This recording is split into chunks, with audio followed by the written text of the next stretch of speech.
Great. Sampai mana tadi? Bagi bagi teman-teman yang barusan bergabung, silahkan memindai QR code yang ada di layar untuk melengkapi daftar presensi. Sesungguhnya kelas pertama-tama kelas perumahan dan permukiman ini harusnya diselenggarakan secara hybrid.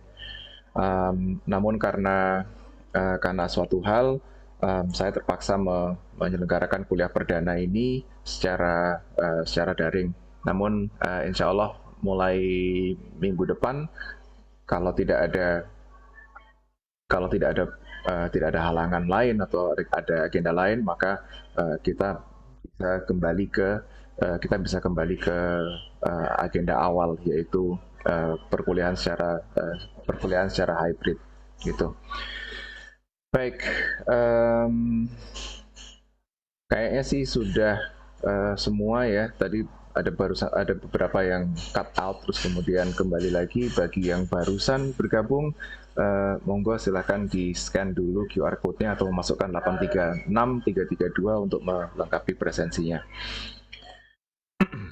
Baik, slide tak tegak nanti mau.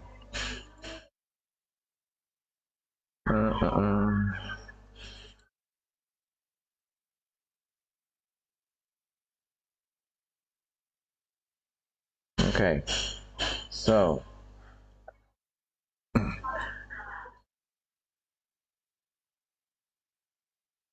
perumahan dan permukiman. Hang on, sebentar.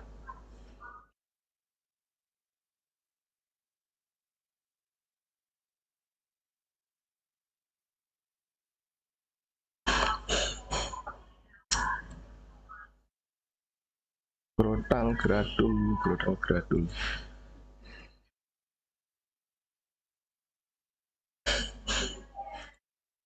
Yes, better. Oke, perumahan dan permukiman. Ini kuliah minggu pertama, jadi kita akan lebih banyak bicara soal orientasi. Kita akan mau ini ada apa? Orientasi perkuliahan. Kita akan bicara soal kontrak kuliah, susunan dan struktur perkuliahan, terus kemudian rencana evaluasi, gitu.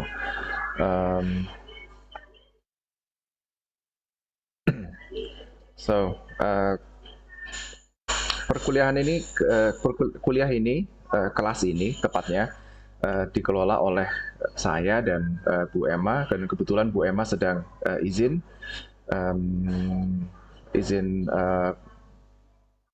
karena sedang dalam perjalanan ibadah umroh sampai tanggal 19 kalau nggak salah. Jadi paruh semester pertama ini saya yang menghandle begitu. Dan selama 16 minggu ke depan kita akan ada empat komponen evaluasi. Komponen evaluasi pertama, ya ini in a nutshell begitu. Komponen evaluasi pertama adalah presentasi mingguan berupa tugas kelompok, lalu ada quiz dan ada quiz 2 kali, seingat saya, UTS dan UAS, dan ada satu tugas besar. Itu.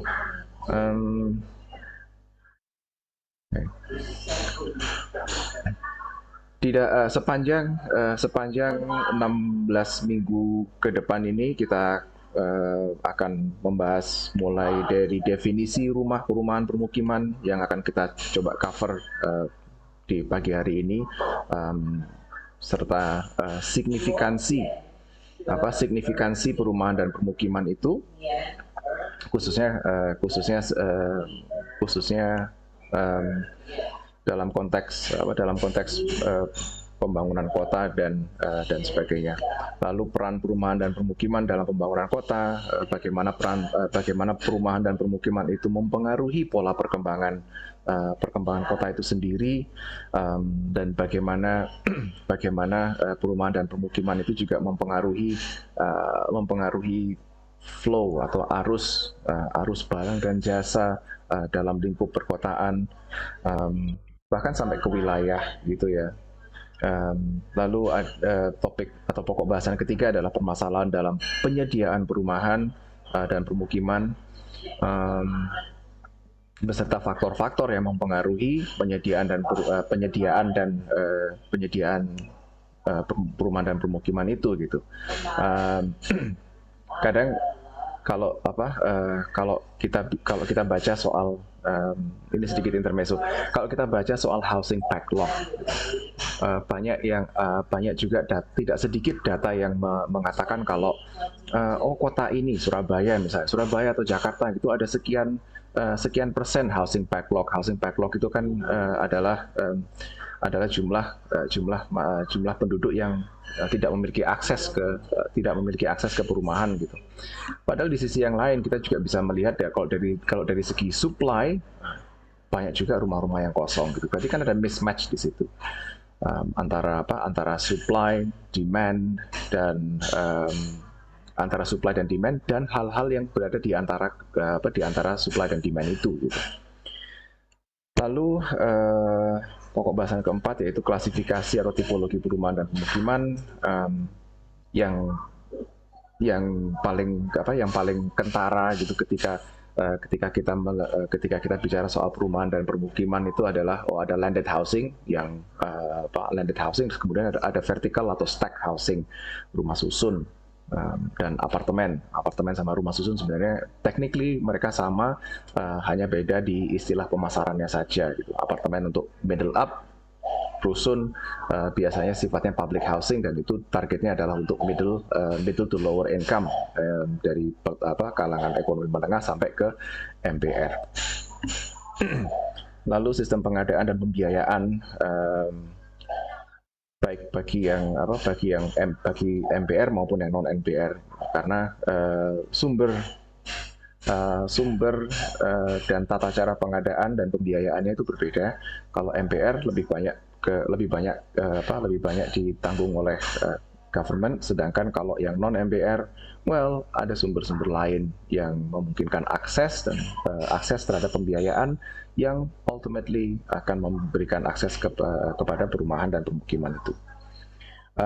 Tentunya karena kita adalah program studi S1 Perencanaan Wilayah dan Kota, kita tidak bisa lepas dari kebijakan, strategi, dan program pembangunan perumahan dan permukiman di Indonesia. Ada juga program perbaikan lingkungan permukiman, dan ini dikhususkan untuk permukiman-permukiman yang masuk ke dalam klasifikasi permukiman kumuh, gitu ya. Lalu lembaga yang terakhir adalah lembaga-lembaga apa saja atau aktor-aktor yang terlibat dalam permukiman itu, siapa saja kita akan eksplorasi bersama di dalam perkuliahan ini. So, first things first, mengapa mempelajari permukim atau perumahan dan permukiman itu penting? Well, yang jelas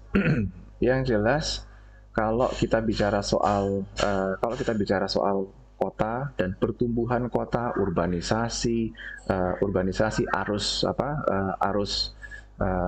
arus migrasi penduduk dan lain sebagainya, tentunya pergerakan ini akan berdampak pada bidang permukiman.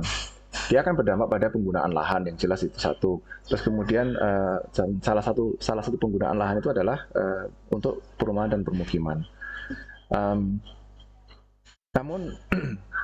Namun pergerakan peningkatan jumlah populasi dan pergerakan populasi ini itu paling terasa gejalanya, atau paling terasa isunya gitu apabila berhubungan dengan isu kemiskinan, kesehatan publik dan keseimbangan atau keseimbangan lingkungan gitu. Dan kita perlu mempelajari, mengamati, menyelidiki perumahan dan permukiman, isu-isu perumahan dan permukiman, karena peran seorang perencana itu adalah untuk memprediksi masa depan, kira-kira trennya kayak gimana, dan itu tren penyediaan perumahan dan permukiman seperti apa ke depannya. Tapi nggak cuma sekedar menyediakan bangunannya bleger wes iki pokoknya ada rumah kebutuhannya 10.000 unit tak sediakan 10.000 unit gitu kan nggak serta-merta seperti itu. 10.000 unit kemudian bagaimana kita bisa memastikan yang 10.000 demand tadi itu bisa mengakses 10.000 unit yang disediakan itu tadi melalui financing kah, melalui program-program lain kah dan seterusnya. So mikirnya nggak cuma sekedar 10.000 untuk 5 sampai 10 tahun ke depan, tapi terus kemudian saya sediakan 15.000 untuk 15 tahun ke depan gitu. Tapi kita tidak memikirkan bagaimana akses atau bagaimana memastikan bahwa rumah-rumah unit-unit yang kita sediakan tersebut dapat diakses oleh masyarakat. Itu khususnya masyarakat menengah ke bawah. Gitu. Poin ketiga, permukiman telah menjadi isu yang terus bergulir dan membutuhkan alternatif dan solusi yang spesifik dalam setiap pembangunannya. Tentunya dari satu tempat, dari satu lokasi ke lokasi yang lain memiliki konteks dan memiliki karakteristik demografis, memiliki sumber daya dan sumber daya baik itu sumber daya alam, sumber daya manusia dan sumber daya buatan yang berbeda-beda. Oleh sebab itu nggak ada dan saya kira ini berlaku nggak cuma untuk perumahan dan pemukiman ya, tapi ini juga untuk aspek-aspek lain dalam perencanaan wilayah dan kota, bahwa tidak ada satu solusi yang sifatnya one size fits all. Semuanya harus tailor made, custom made atau bespoke begitu. Semuanya harus disesuaikan dengan konteksnya. Itu selain 3 poin ini sih ono mana kak ya? Oh enggak. Sebelum sampai di sini. Enggak, oke.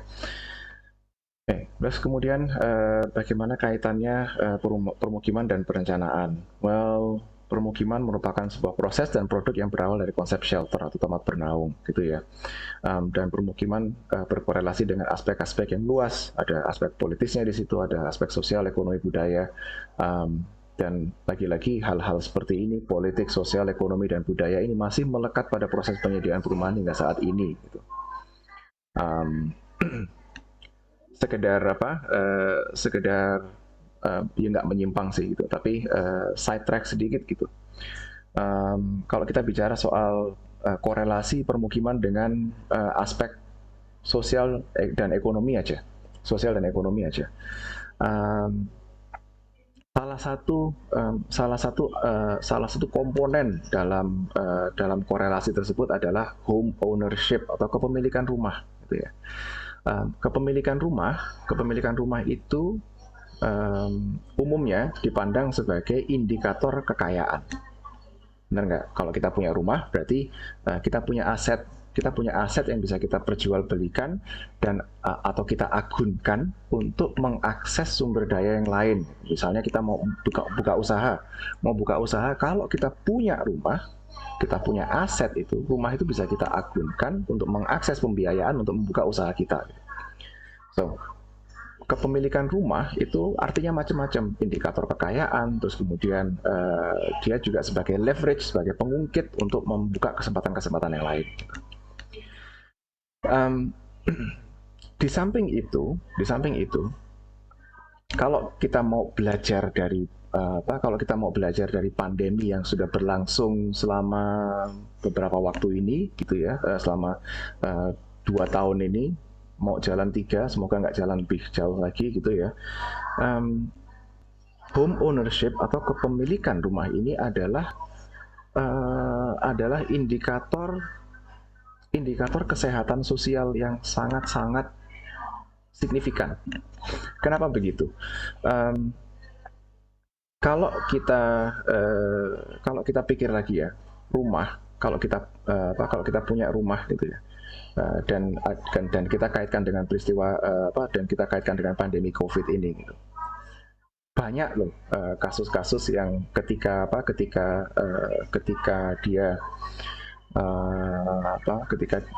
seseorang itu ditengarai positif gitu, telusuri aja beritanya, ketika seseorang itu ditengarai positif, dia diusir dari tempat tinggalnya gitu. Kalau rumah itu adalah milik kita sendiri, maka maka eviction tersebut, pengusiran tersebut akan lebih susah prosesnya gitu. Tapi kalau kita tidak punya rumah, kita nyewa, kontrak, ngekos gitu ya, kita diusir oleh warga karena kita dengar positif gitu, atau kita sudah terindikasi positif, kita diusir. In an instant, dalam sekejap kita dari punya shelter, dari punya naungan, kita menjadi homeless. Jadi itu social indicator of health, social determinant of public health sebenarnya. Jadi home ownership atau kepemilikan rumah itu sangat krusial, khususnya di masa-masa yang genting, yang penuh dengan ketidakpastian seperti saat ini gitu. Di Australia, ada sebuah kajian di negara bagian Victoria yang menunjukkan bahwa masyarakat yang tinggalnya itu di dalam informal settlement, maksudnya yang numpang temannya atau ngontrak bareng sama temannya gitu. Dan mereka yang kerjanya serabutan, biasanya bukan kerja serabutan sih, yang kerjanya part time atau kerja di dalam sektor yang informal, itu punya risiko homelessness yang lebih tinggi. Dan kalau orang sudah kadung homeless, dia kemudian terus dia mau bernaung kemana gitu. Kalau kita kembalikan ke konteks COVID-19 dan pandemi COVID-19, orang-orang yang nomaden seperti ini itu juga turut berkontribusi terhadap persebaran virusnya. So again, perumahan, khususnya kalau yang barusan saya bicarakan tadi, home ownership itu sangat krusial, khususnya di masa-masa seperti ini. Selain itu, kepemilikan rumah, banyak juga kajian banyak kajian yang membuktikan bahwa kepemilikan rumah atau jumlah kepemilikan rumah di suatu neighborhood begitu, di suatu permukiman. Kalau banyak yang statusnya adalah milik sendiri, atau di sini istilahnya SHM ya, kalau miliknya SHM gitu, berarti lingkungannya lebih baik. Lingkungannya lebih baik daripada suatu neighborhood yang kebanyakan adalah penyewa. Kenapa? Karena rasa sense of belonging itu lebih tinggi, gitu ya. Dan sense of belonging itu lebih tinggi, sehingga orang yang tinggal di lingkungan tersebut akan cenderung untuk mau atau bersedia untuk menginvestasikan waktu, tenaga, dan sumber dayanya untuk perbaikan lingkungan tersebut. Karena mereka, ya aku tinggal di situ kok, ini rumahku gitu kan, ini rumahku, ini milikku gitu. Kalau jalannya nggak tak perbaiki gitu, atau kalau aku nggak ikut pemeliharaan fasilitas yang ada di lingkungan, ya aku sendiri yang rugi gitu.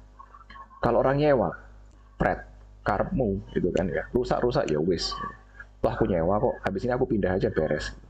So, dan home ownership ternyata juga berdampak kepada hal-hal yang lain. Banyak juga studi yang mengatakan bahwa kepemilikan rumah, atau studi-studi yang mengamati keterkaitan antara kepemilikan rumah dengan prestasi akademik murid di sekolah. Kalau mereka tinggalnya nomaden, nyewa dan sebagainya, itu biasanya prestasi akademiknya lebih rendah daripada mereka yang berada atau tinggal di dalam rumah tangga yang memiliki naungan, atau yang memiliki naungan gitu, bukan nyewa gitu ya. So, a lot of things itu masih dari sisi sosial ekonominya gitu. Kalau kita kupas politiknya, kalau kita kupas aspek budayanya, budaya di Indonesia itu ada 6 atau 7 macam kepemilikan, SHM, HGB, hak kelola, sampai yang terakhir itu aku lali opo gitu. Ada 6 atau 7 tingkat kepemilikan di luar di luar tingkat-tingkat kepemilikan itu kita juga punya yang namanya hukum adat, tanah adat dan lain sebagainya. Ini itu dari satu tempat ke tempat yang lain, dari Sabang sampai Merauke itu punya aturannya sendiri-sendiri. So kalau kita kaitkan dengan budaya ya ruwet sebenarnya, ruwet, but not in a bad way, ruwet in a good way gitu ya, karena sangat-sangat kompleks perumahan dan pemukiman itu. Dan sayangnya kita cuma punya 2 SKS untuk membahas itu. I wish we had more. Karena sebenarnya ini adalah hal yang sangat-sangat krusial. So, kalau kita mau textbookan gitu ya, definisi rumah adalah bangunan gedung yang berfungsi sebagai tempat tinggal yang layak huni, cerminan harkat dan martabat penghuninya serta aset. Tadi sudah saya sebutkan soal aset, cerminan harkat dan martabat. Well, nobody wants to be homeless, gitu kan ya.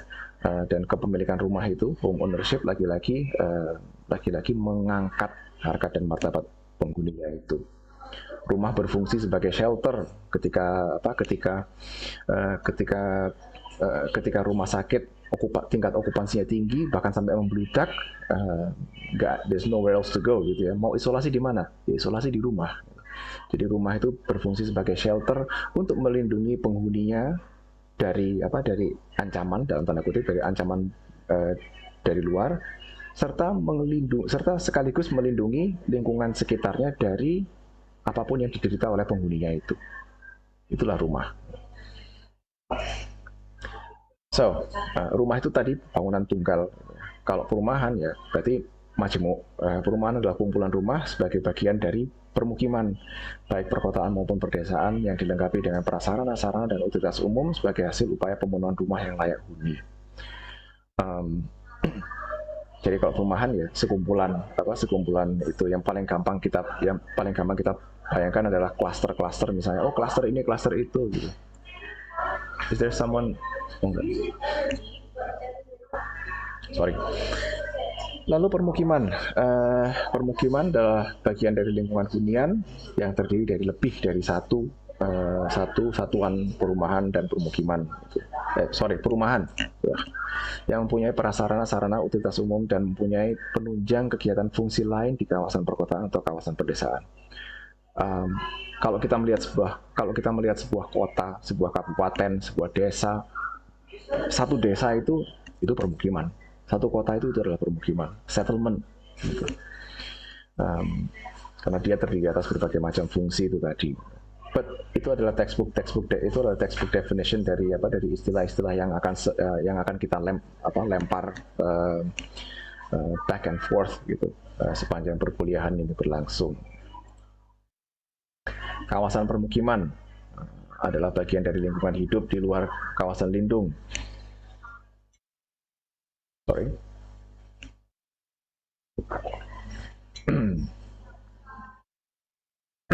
Baik berupa kawasan perkotaan maupun pedesaan yang berfungsi sebagai lingkungan tempat tinggal atau lingkungan hunian dan tempat kegiatan yang mendukung kehidupan dan penghidupan.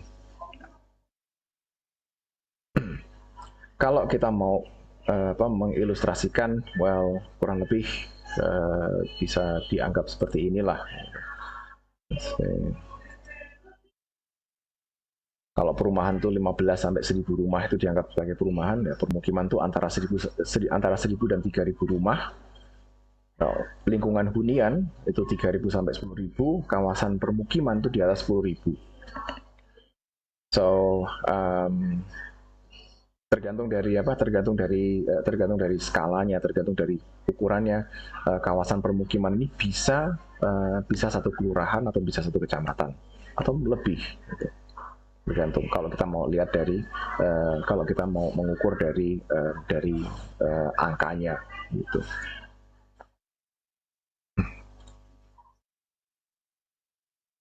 Okay. Secara global, perumahan dan pemukiman ini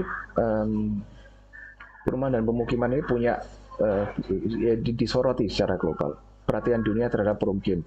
Kita bisa melihat habitat agenda dari UN Habitat dan sebagainya. Tapi kalau kita bicara soal perhatian dunia terhadap perumahan dan pemukiman, ya pasti hubungannya adalah the right to the city, atau hak atau akses terhadap kota. Lalu aspek-aspek sosiokulturalnya, terus bagaimana national urban policy, bagaimana kebijakan perkotaan nasionalnya, bagaimana urban governance dan kapasitasnya, kemudian aspek finance-nya, strategi-strategi penyediaan perumahannya sebagai apa, dan lain sebagainya.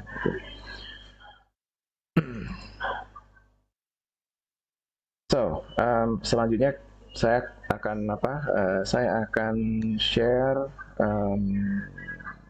SAP dan rencana evaluasi. Sementara itu, karena evaluasinya berupa evaluasi kelompok, presentasi mingguan, silahkan kalian melakukan pembagian kelompok untuk mempersiapkan presentasi mingguan itu.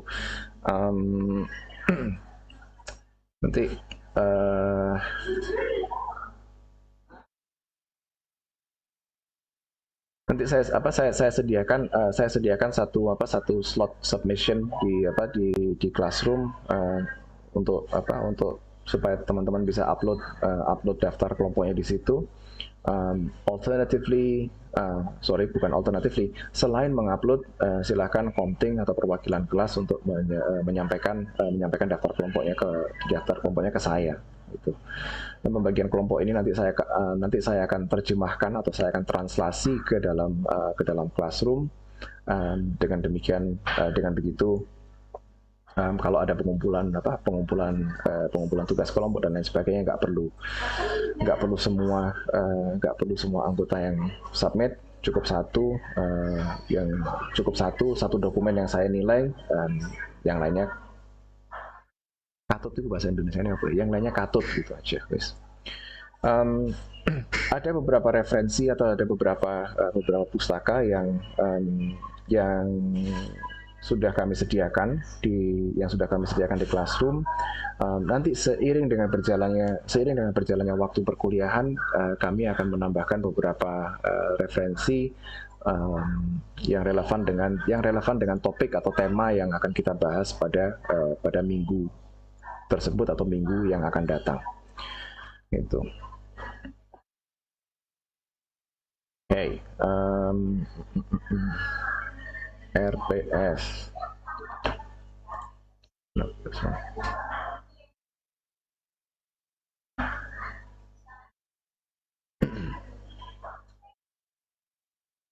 Where is it?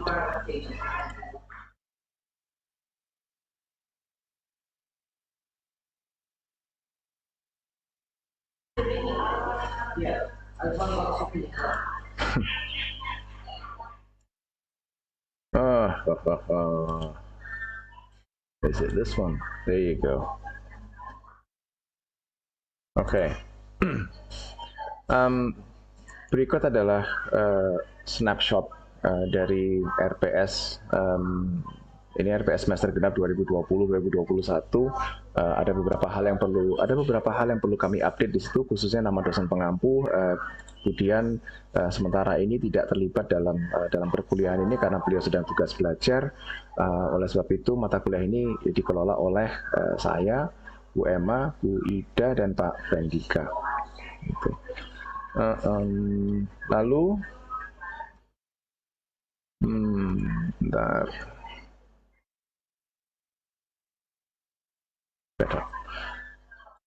Lalu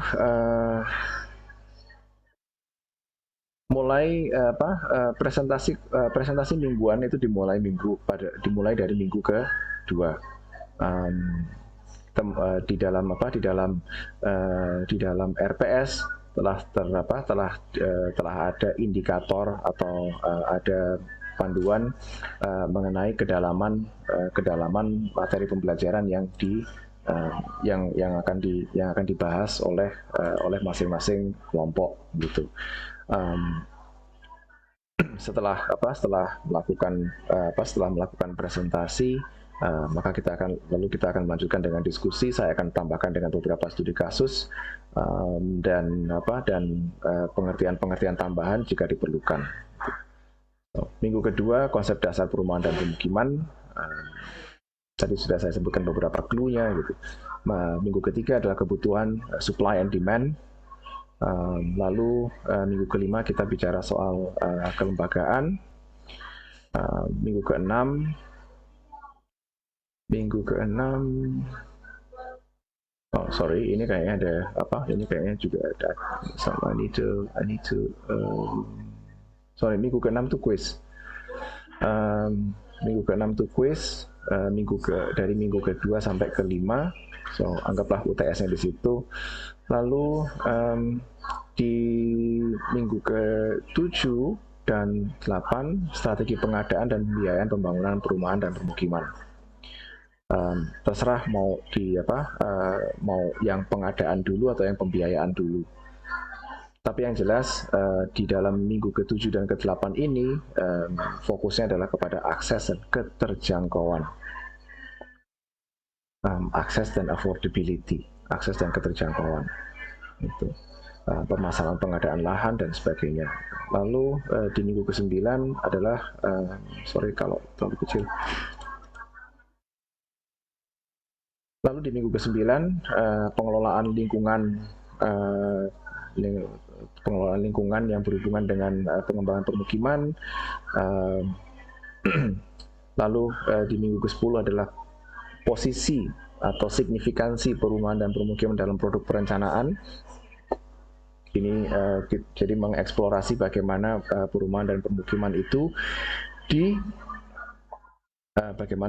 permukiman itu disoroti atau bagaimana posisi perumahan dan permukiman itu di dalam RT RW, RDTR, RB4D dan lain sebagainya. Gitu. Minggu ke-11 kita kuis lagi, kuis yang kedua. Lalu mulai minggu ke-12 kita akan fokus ke tugas besarnya. Kita akan fokus ke tugas besar.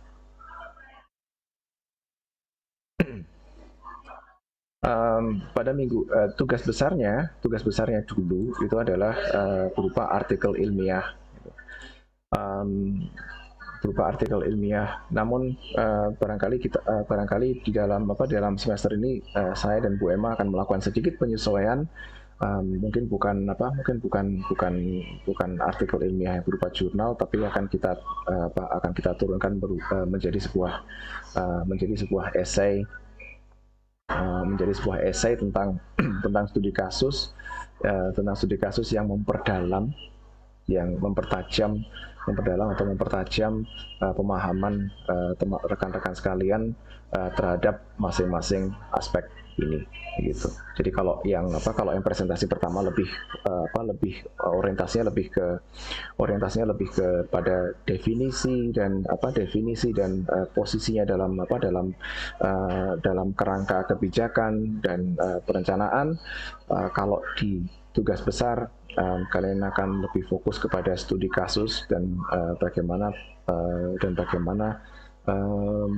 solusi apa yang bisa ditawarkan untuk mengatasi persoalan tersebut gitu. Saya akan cek kembali rencana evaluasi yang di Classroom apakah sudah up to date gitu ya. Lalu RPS-nya juga akan saya update gitu.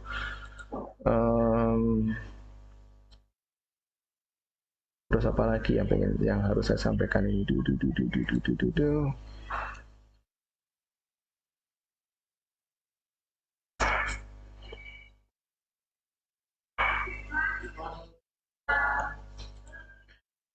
Oke. Kalian yang sudah hadir di sini tentunya sudah melihat, paling nggak sudah ngintip lah isinya Classroom kita seperti apa gitu. Link ke sesi-sesi perkuliahan akan saya letakkan di sini. Jadi setiap minggu walaupun di lokasi yang sama, tapi setiap minggu linknya akan saya update gitu. Lalu soal rekaman kuliah akan saya sampaikan akan saya tautkan di section yang relevan. Jadi pertemuan 1 rekaman ini akan saya letakkan di sini. pertemuan berikutnya saya akan letakkan di pertemuan kedua dan seterusnya. Gitu. Tapi link untuk kelasnya tetap di sini. Selain itu, saya kira untuk kalau dari saya untuk sementara ini itu dulu. Barangkali barangkali teman-teman ada yang ingin bertanya atau ingin berkomentar, saya persilakan untuk langsung unmute.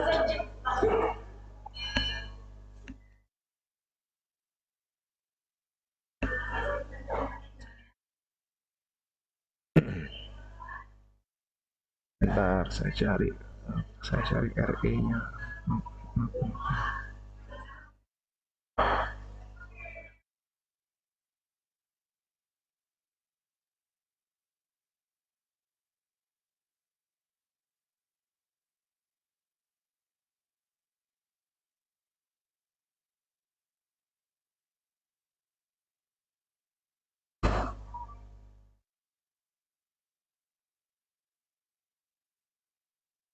Kapan? Ya.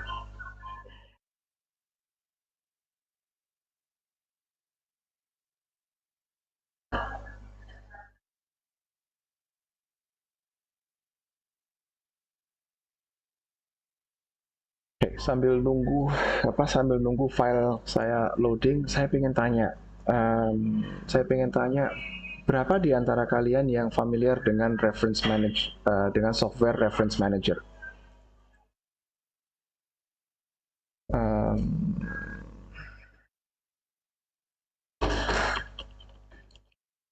Reference manager seperti Mendeley atau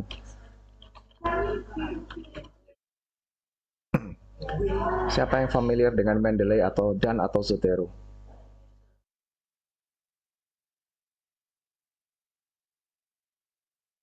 Kalau ada yang familiar silahkan raise hand. Kalau nggak ada ya nggak usah, nggak apa-apa. Gini, kenapa saya tanya itu? Karena dalam penulisan esai, dalam penyusunan nggak cuma di perumahan dan pemukiman, tapi ini saya melihat sebagai isu di seluruh angkatan, bahkan sampai yang tugas akhir. Gitu ya. Ketika kami menerima esai dari teman-teman gitu, daftar pustaka cuma menyebutkan 3 gitu, tapi di dalam esainya itu banyak yang dikutip. So di matkul bahasa Indonesia sempat diajarkan, okay, good. Saran saya, kalau dulu sempat diajarkan, jangan sampai lupa pakai itu, pakai Mendeley itu atau Zotero atau apapun lah gitu. Pakai itu untuk membantu kalian menyusun esai, khususnya nanti khususnya ketika menyusun daftar pustaka. Gitu.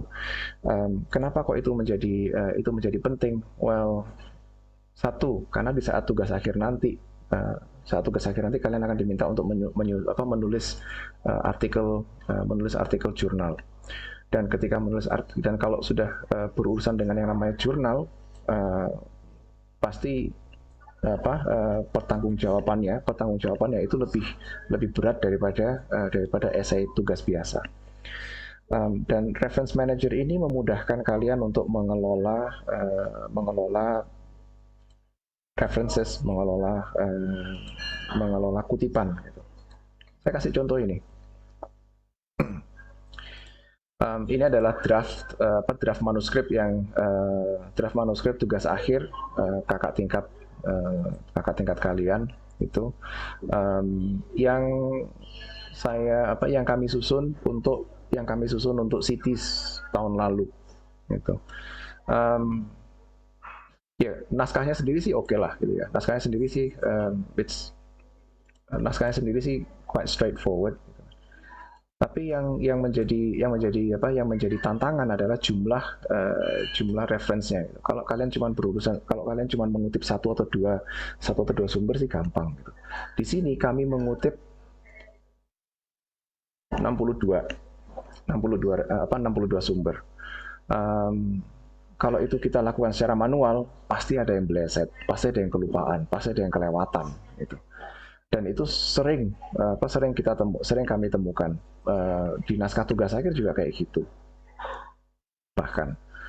Terus ketika naskah tugas akhir itu ditransformasikan ke dalam artikel jurnal untuk diterbitkan oleh di jurnal POMIDS, masih banyak juga reference yang tidak tercantum gitu. So saya ingin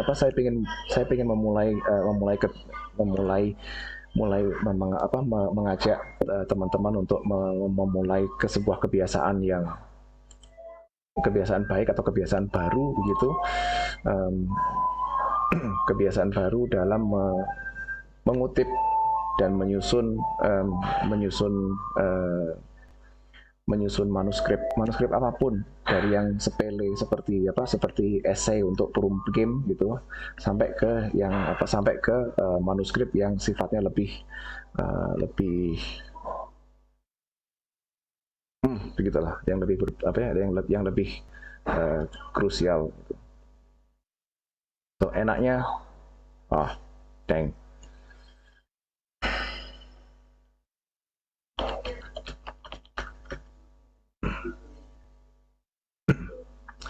Enaknya sih kalau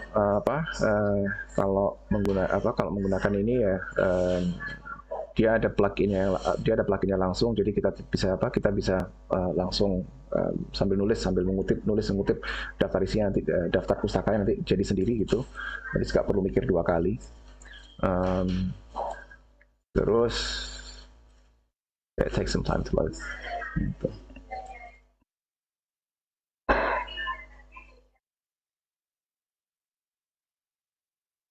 Oke.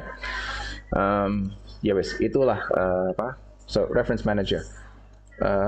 Ada pertanyaan yang lebih krusial daripada itu di chatbox.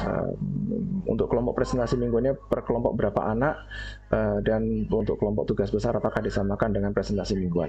Good. Kelompoknya sama. Dan kita di sini ada sekitar 30 sekian peserta. Ya, ini ada berapa topik tuh ini?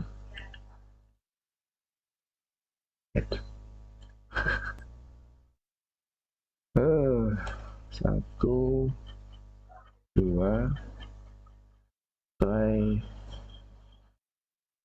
tiga, six,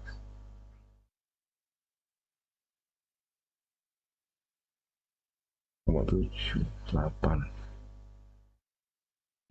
Kalau mengikuti RPS yang kemarin itu ada sekitar 8 kelompok. 8 kelompok berarti satu kelompok sekitar 4 mungkin ada satu kelompok yang ada satu atau dua kelompok yang 5 anggota begitu. Terus untuk presentasi mingguan dan tugas besar, kelompoknya nggak perlu di reshuffle. Udah pakai kelompok yang kelompoknya sama aja gitu. Tapi sekitar 4 atau mungkin 5 orang mahasiswa di dalam satu kelompok. Pertanyaan semoga itu sudah menjawab pertanyaannya.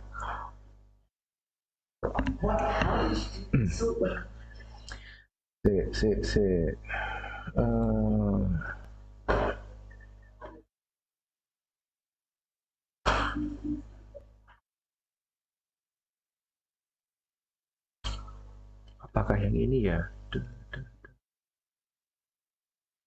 Alright.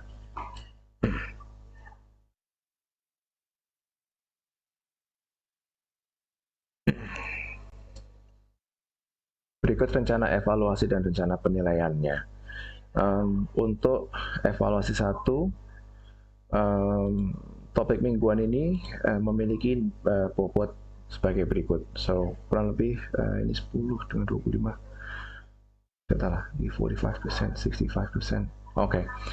Presentasi mingguan ini memiliki nilai kelompok dengan bobot 10%, individunya 25%. Nilai kelompok untuk tugas ini, review artikel, essay. Sorry, saya tadi nggak nyebutkan soal essay ya. begitu banyak rencana evaluasi dan berkas-berkas kayak gini yang di share ke berbagai macam grup, saya sampai lupa ini yang mana. Gini deh, untuk sementara ini rencana evaluasi saya pending dulu. Yang penting daftar kelompoknya dulu. Hopefully by the end of the day atau besok barangkali saya sudah ada klarifikasi soal rencana evaluasinya ini. Saya akan tanyakan kembali kepada tim Perkim gitu. Seingat saya tugas review artikel ini kemarin sudah dihapus digantikan dengan quiz. But I will make sure again gitu. Oke, ada yang mau ditanyakan kah?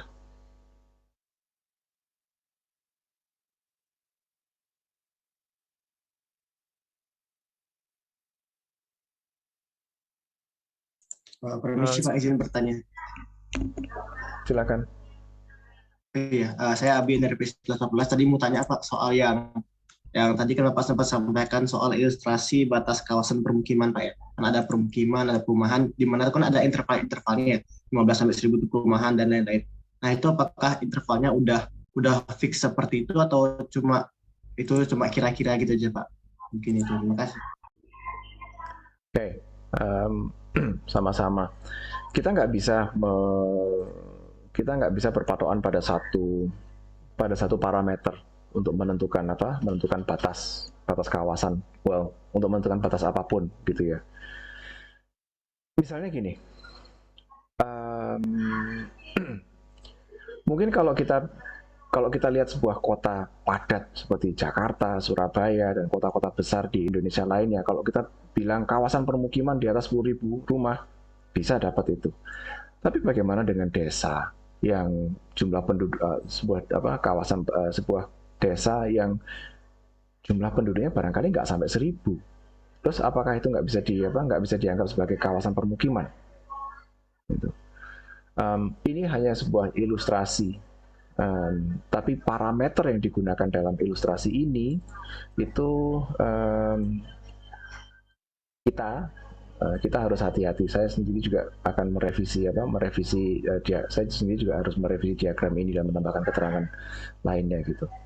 Parameter seperti jumlah bangunan atau jumlah kepala keluarga itu saya kira nggak bisa dijadikan patokan gitu.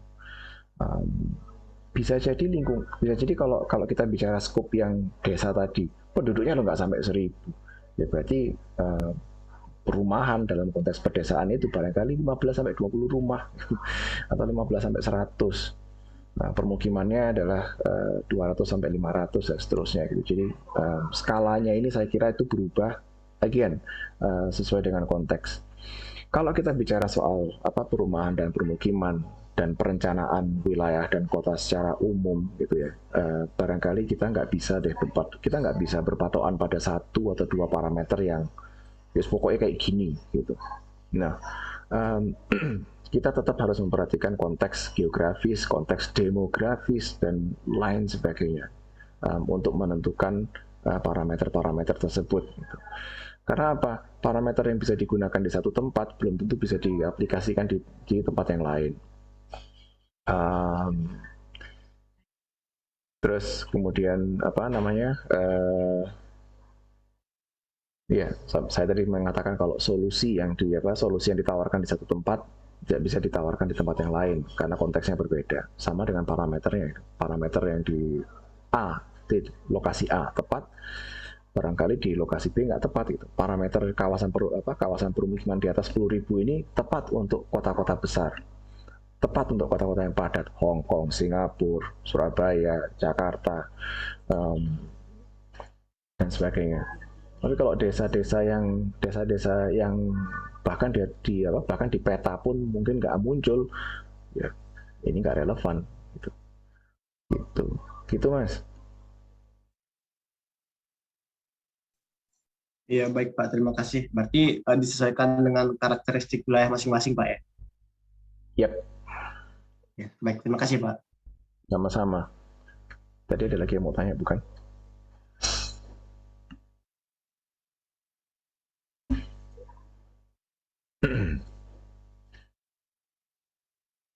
Selain Abi tadi kayaknya ada lagi yang mau tanya deh.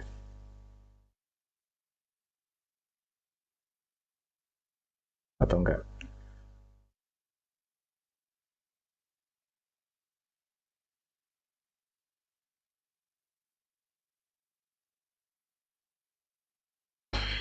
Oke, well, kalau tidak ada lagi yang ingin ditanyakan atau didiskusikan sementara ini, barangkali kita bisa cukupkan sampai sekian dulu.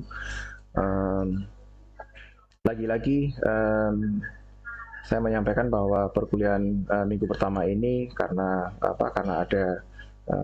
ada agenda lain yang kebetulan bertabrakan dengan jadwal perkuliahan, jadi saya nggak bisa hadir secara menyelenggarakan secara hybrid, tapi insya Allah minggu depan